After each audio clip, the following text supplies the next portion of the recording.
Dinner and a Book is supported by the Rex and Alice A. Martin Foundation of Elkhart, celebrating the spirit of Alice Martin and her love of good food and good friends.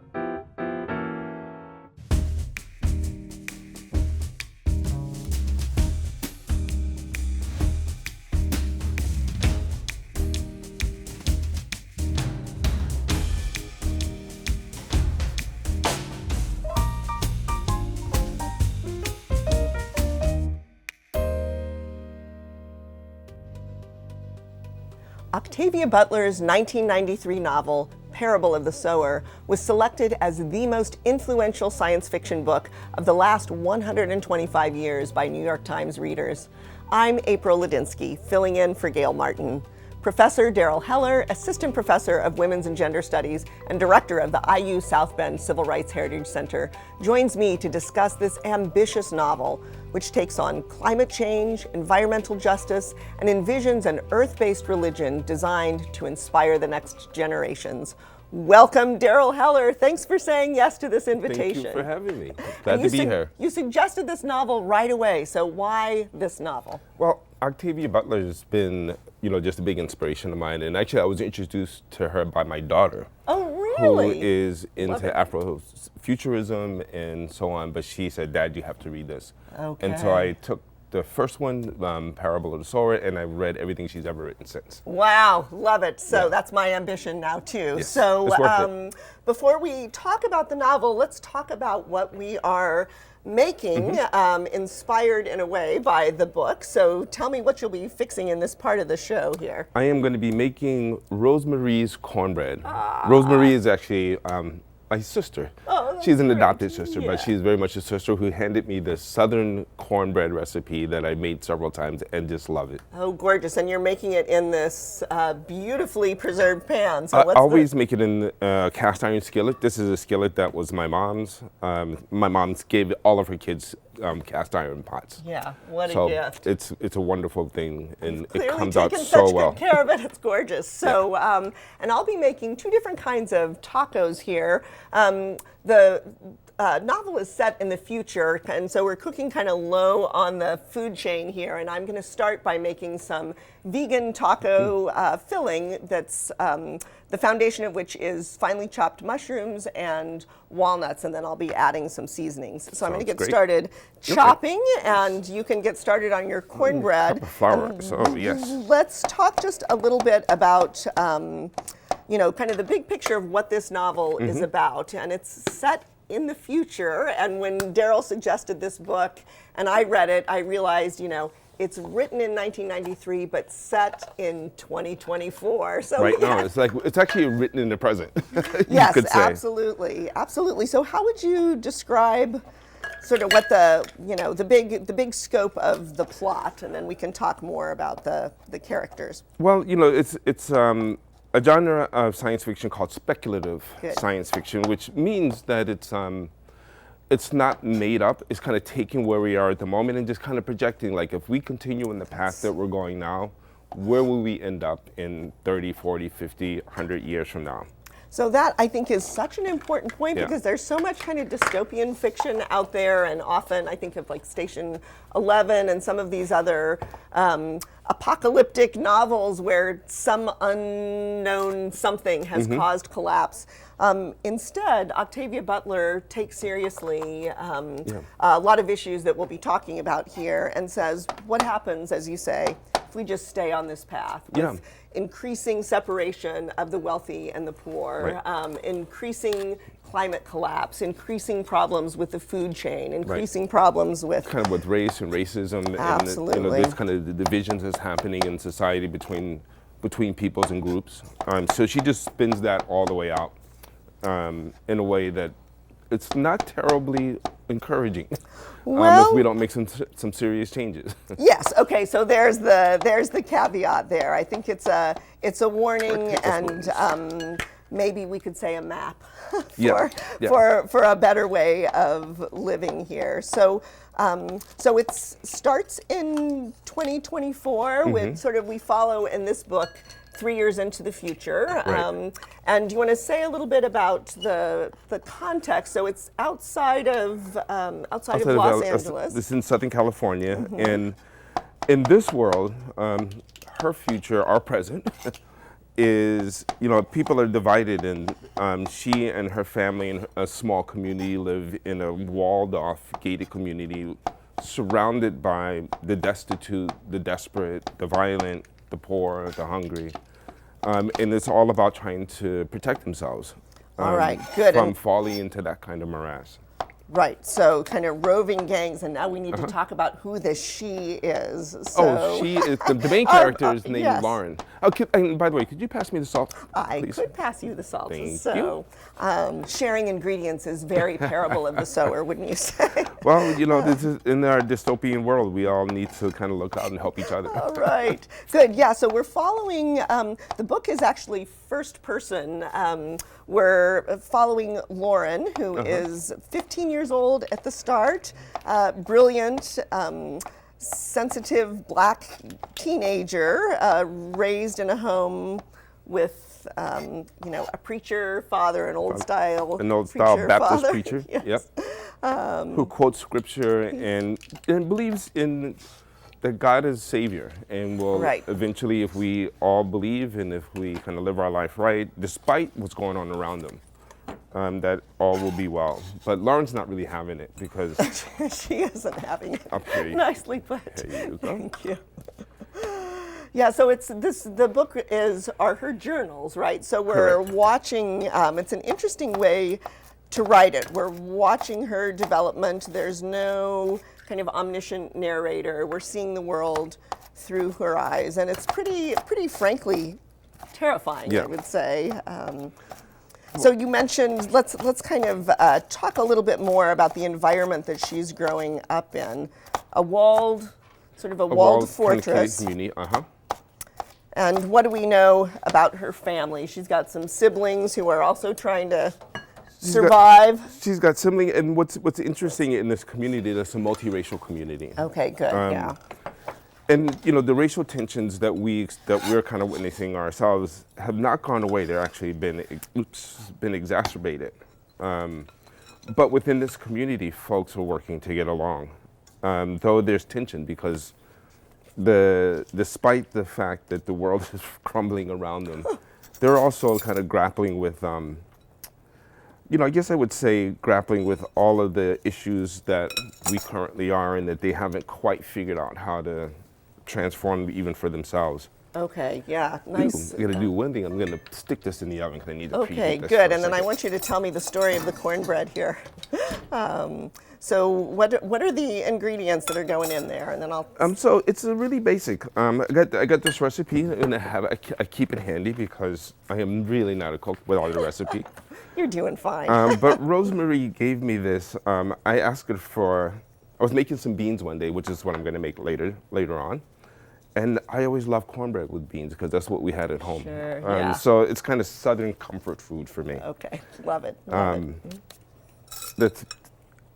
So it's really simple. You know, it says cornmeal, a little bit of baking soda. One of the secret ingredients is sugar. You know, we like our cornbread a little sweet. Sure. Milk and eggs, a pinch of salt. And, All right, listen to you. Pinch of salt. You know, You are a cook. I can actually have that conversation. I can fake it till you make it.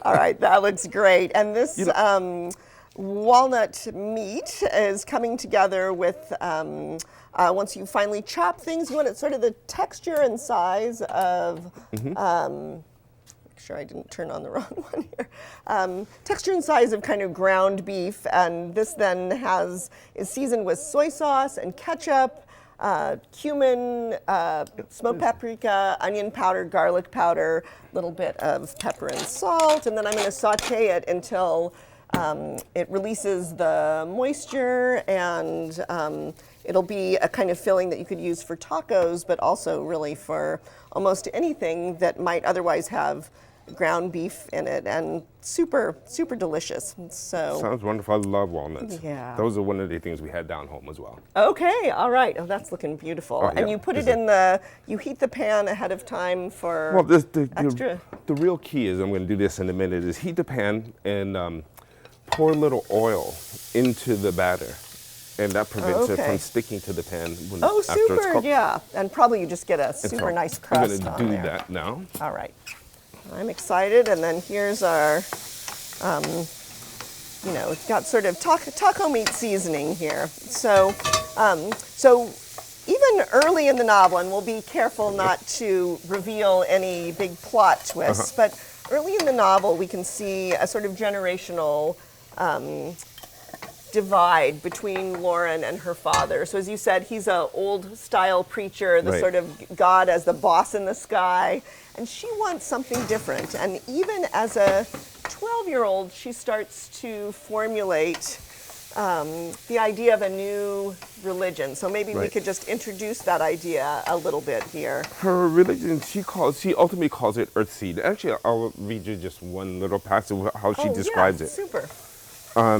She's really kind of grappling with the God of her father, the God of traditional Christian religions, just doesn't seem to make sense to her anymore, given the condition of the world. And so she's trying to reformulate Yeah. a way of understanding agency and understand what are the cosmic forces that are at play. And so she comes to a belief that, where she says, and this is kind of directly from her words as a Lovely. narrator, Yeah, good. is she says, God is power, infinite, irresistible, inexorable, indifferent, and yet God is pliable. Trickster, teacher, chaos, clay. God exists to be shaped. God is change. All right, so that idea will unfold a little bit more Yeah. after we come back. We'll take a little break and you can see some images of Octavia Butler and her work. We'll be right back.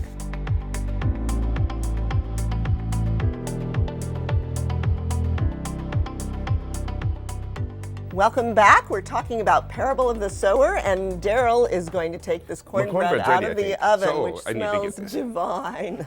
So this is Rosemary's cornbread baked in this beautiful Here family we go. pan. Crispy, looks fantastic.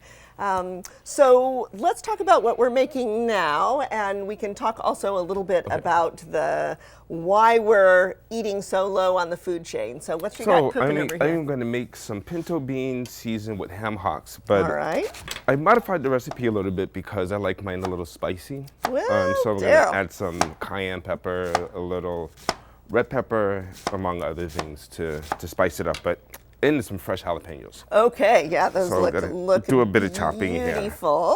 And I'm making another kind of vegan tacos, although of course you could always add cheese to these. And this is has a base of butternut squash, which I've roasted, cubed and roasted with a little bit of olive oil and chili powder, salt and pepper.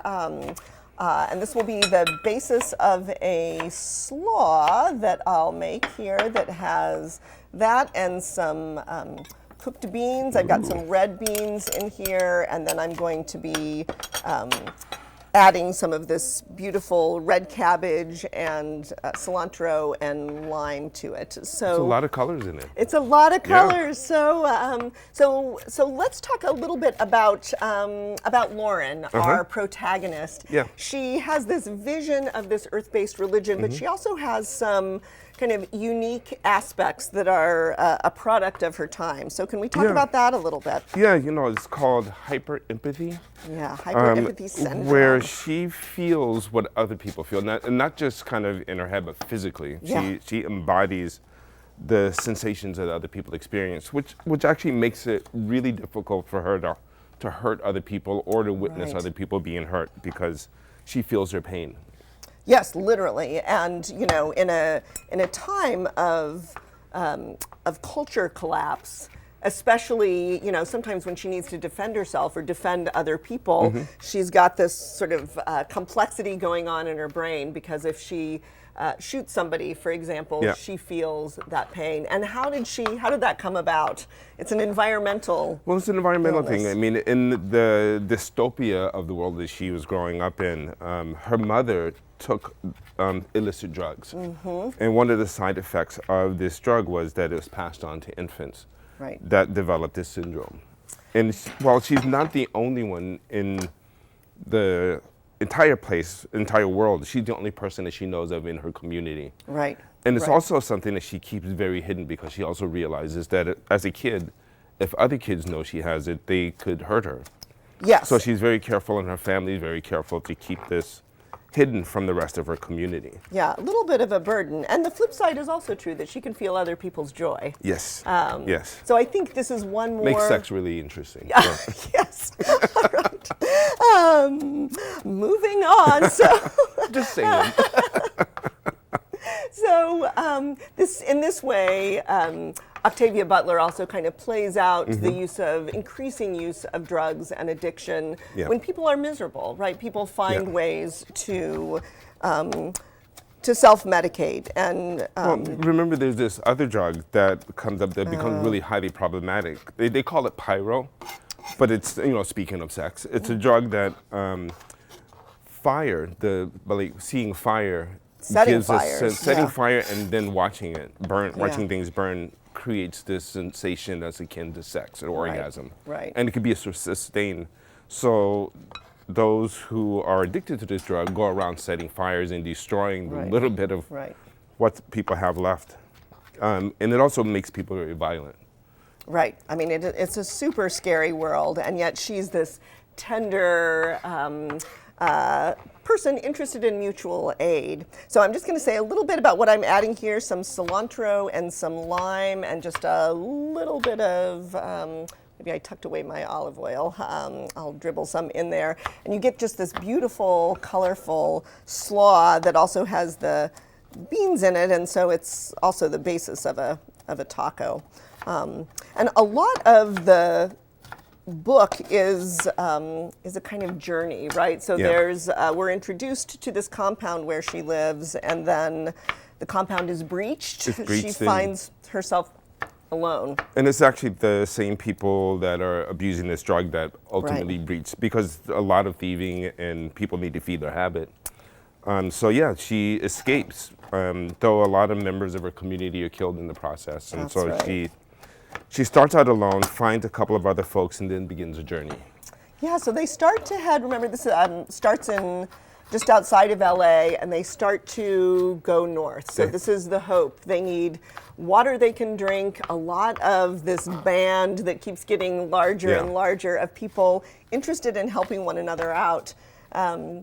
They need food. So a lot of the novel is about, I'm just adding some lime juice here, is about finding fresh water, the value of fresh water. Those of us who live around the Great Lakes might think carefully about what this means for environmental future. Yeah. And a lot of the food in the book we wouldn't make here. So for example, acorn bread, you can make it at home. Interestingly, we don't use it, but indigenous people, Yeah. I mean, acorns Wonderful are use of perfectly, protein. absolutely. So, and the walnut-filled tacos is part of that. So a little bit of lime juice here, a little bit of salt and pepper. And then And so they hunt. Yes. One of their staples in terms of meat is rabbit. yes. And which they don't use, as you kind of, we talked about before, they don't use it per se to have a big chunks of meat, but they use it to season some of the others. So what I'm going to do, and what we do in the South, I'm going to season my beans with a smoked ham hock. Oh, all right. So that it's So less, not a big beast, but this is it's just for less the flavor. to eat the meat, but it's more to add flavor to the beans. Okay, all right. So the And- meat is really good. And sometimes when I do it, I add an extra ham hock. So there actually is meat in it. But all I'm right, just and gonna then add one today. you're cooking it in a crock pot. I'm going to crock pot I it. see. So the way I like to do it is because it's easy. I can do it I can cut everything up in the morning, put it on, and go to work. Come back in the evening, and I have a meal. Crock That's pot. what's going on when you're teaching school. It is. It is. I'm cooking. I'm cooking while I'm teaching. All right, great. So pretty easy. Do you soak your beans overnight? I don't. You don't need to. You can. Really? It's Okay. optional. I have 3 cups of dried beans right here that All are right. just ready to go. Okay, and then how much water do you cook them in? I had to look this up. Yeah. But it's generally the idea is 3 cups of water to every cup of beans. So Okay. I am going to add just a little bit less. I have 3 cups of beans and I'm going to put 7 cups of water in. Okay, all right, and a lot of that is also kind of by feel. You know, if you've Yeah. cooked for a while, you know. Yeah, so when to again, add a I've little- modified this recipe a bit. Yeah. I'm gonna have to try that fresh jalapenos. Those look Oh, beautiful. I love them. Yeah. We can get them right here locally in town off Western Avenue. All right. That's wonderful. Sounds great. So maybe we could introduce some of the other characters, and I'm warming up some corn tortillas. I'll make a couple tacos with corn tortillas and a couple with some flour tortillas. So I you am do gonna- you. So yeah, what I will say is that what's really lovely about this book, in one sense, is that as she goes along and as she's thinking about this religion this new faith that she's Yes. trying to grapple with, she picks up people along the way, that people she learns to trust. It's an environment where you have to be really careful Right. who you bring into your circle, but she slowly collects people and Yeah. develops a sense of community through her process. Okay, nice. Yeah, and really influenced by mutual aid. So this idea of So I'm going to pour the beans in All right, and start great. putting stuff together here. great, and I'm stuffing this with some of the wonderful bean and Wonderful, looks great. slaw, and I'm going to put a little bit of guacamole on one Stick a side. ham hock in there. So they start to also, there are more kids who get involved. They start to take care of one another in a lot of, I think, interesting ways. And along the way, like any sort of journey, they're facing a lot of hardships. So things seem to be going well, and then they're attacked. They seem to be going yeah. well, and they run out of water. But what is their destination? Well, they're heading. They have heard, and it's only rumors, Yes, but they've okay. heard that in Oregon, and even more further north in Washington State and Canada, that there are sanctuaries. Okay, right. Though the other part of the threat, though, is that all of those borders are sealed. So the question is, how Right. can they actually get to those areas? But they're going to on a journey because they have nothing to lose at this point. They do have nothing to lose. And Lauren begins to develop a relationship with an older doctor, so the difference in their age might be a challenge for some readers. They do talk about it, Right. but he's got some land, and they start to, let's see, how are these doing? Oh, getting pretty crispy. All right. These look good, though, so all right, enough So of you. I'm going to start putting in my 7 cups of water here. All right. I have to measure this, and then I'm going to add some spices. Okay, that's great. And I'm gonna make some more.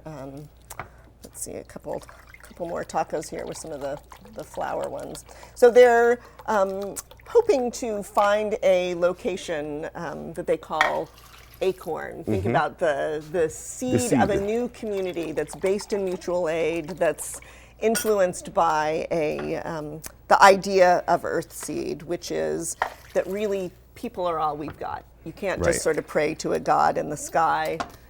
It's about kindness, it's about change. Thank goodness I got a beautiful avocado here. And while we finish building some of these There we go. tacos here and your beans cook, we're going to take a little break, and you can see a few more of the books that Octavia Butler has written, an author you want to know more about. We'll be right back.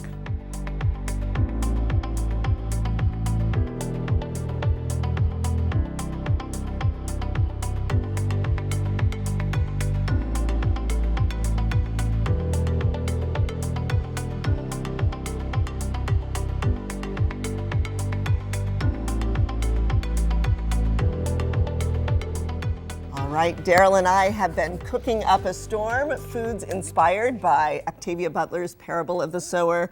What is on this gorgeous plate? What we have here is a southern meal. We Okay. have pinto beans with ham hocks and cornbread on the side over rice. Okay, and this just smells like cake, but you good can stuff. eat it for the main dish. I call, And it, I've- I call it peasant food. Okay, yeah, which, survival food as well. And I've made a couple different kinds of tacos here, some Great. with walnut and mushroom meat, and some with butternut squash and red cabbage slaw, and I've also spiced it a little bit with yard chives, so just as they do in the book, kind of picking things up. And of course, you can dress it up however you like with extra cilantro, and I always use a little bit of Ross sauce, this great sriracha. So this book, written in 1993, starts in 2024. Why read it now, do you think? Well, this book is like a roadmap. If we don't make any changes in how we're going today, this book can kind of lays out what a possible future for us is, and it doesn't look good. That is true, but there is hope with Earthseed. So how does she leaven that a little bit with some hope? Well, there's two parts to this series, and the second one is called Parable of the Talents, and I won't give away the ending, but it's more hopeful than this one. Okay. So And the thread. please read it. The thread of the earth-based religion that she comes up with really builds on ideas that we've heard in terms of mutual aid and other things. So what a delight to share the kitchen with you. My pleasure. Thanks to Gail Martin for allowing me to guest host. I think we should have a toast to Octavia Butler, her vision of the future. Yes. We hope you read this book, and we'll see you next time on Dinner and a Book.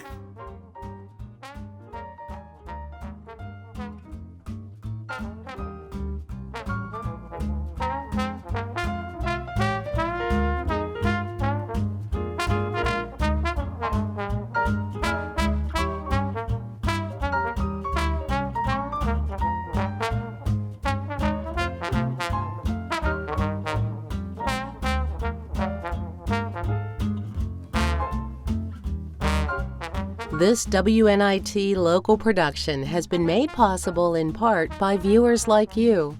Thank you. Dinner and a Book is supported by the Rex and Alice A. Martin Foundation of Elkhart, celebrating the spirit of Alice Martin and her love of good food and good friends.